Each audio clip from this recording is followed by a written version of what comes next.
So the way I look at the game of the basketball right now, you have a very small group that's very esoteric, that really knows about the game, maybe had some training, overall deep knowledge and passion about the sports of basketball, maybe played in college or played professionally overseas, and really just loves the purity of the game overall. Then you have another group that's very either analytic based or very kind of toxic, that you see that people like to call players wash, saying they're shell themselves, using awards as a pinnacle of saying what player is better than another player, or stats, or reading kind of like the analytic base, that kind of like snuffs their nose at people because they think they know more than people, because they know about VORP and they know about offensive rating, defensive rating, when contrary to popular belief, those things are really easy to understand.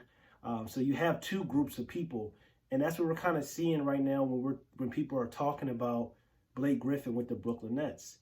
We're seeing that people are calling him wash, saying he should retire, all these things. But people got to understand that they're giving Blake Griffin the same treatment that they gave Carmelo Anthony, and those people that were saying all those things were wrong about Carmelo Anthony. So Blake Griffin right now, is he the same physical athletic specimen that he used to be? No, he hasn't been that for years. But the last time we seen Blake Griffin fully healthy, he was averaging 24 points per game, like 6 and 8, and also shooting a high percentage from the field and three-point line, while making an all-NBA third team. So for people that saying like he's a shell of himself because he doesn't dunk the basketball, and people talking about, oh, he doesn't dunk the basketball, who cares? It's just kind of like when you go from a freak of nature and have injuries, and then you kind of improve your game and change your game around to become one of the most skilled big men in the league right now.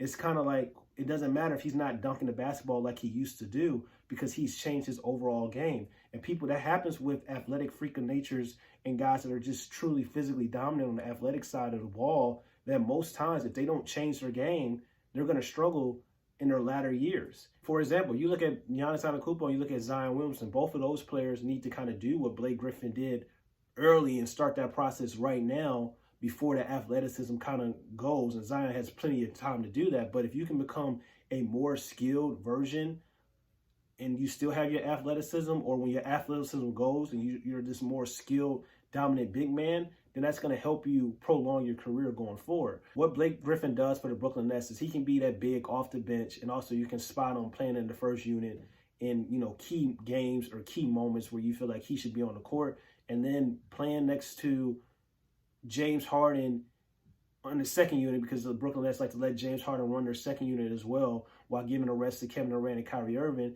Now you pair a playmaking big that's versatile, that matches James Harden's skill set. You allow them to dominate team's second unit.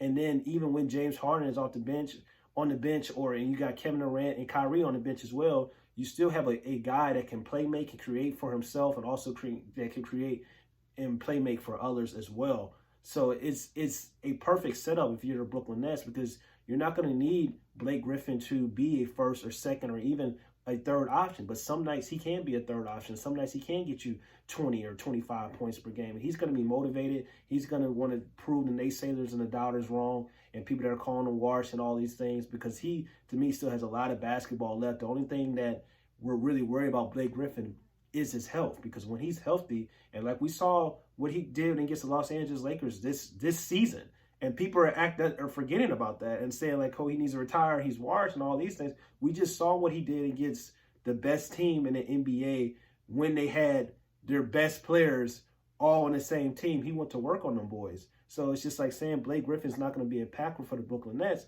I think he's going to be impactful because he's going to be in the right situation. And yes, I believe he can average in between 14 to 18 points per game if he's giving enough minutes, if he's giving enough time to acclimate in their system. I think it's going to be the perfect fit for the Brooklyn Nets. It's going to make them more dangerous and more scary.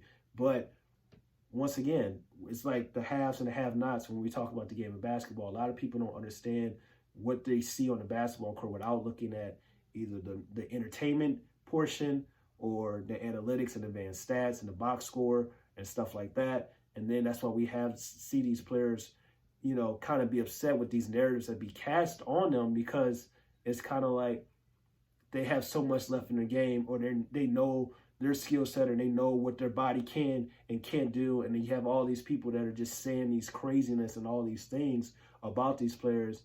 And if you turn on the lights and you watch them go to the pickup gym, a lot of those guys, play worse than Lil Baby, and that's just a fact of reality. But everybody has an opinion, and a lot of times it's ego based because people won't humble themselves to actually learn the game of basketball or take advice from people that really know the game of basketball. Whether you don't know it on the high level, whether you do know it on the high level, it's all about being humble and also about learning about the game and growing and actually not getting caught up in just the entertainment aspect or the analytics and the box scores and the raw stats and all those great things. So I think Blake Griffin's going to be an impactful player, and they're giving him the Carmelo Anthony treatment right now.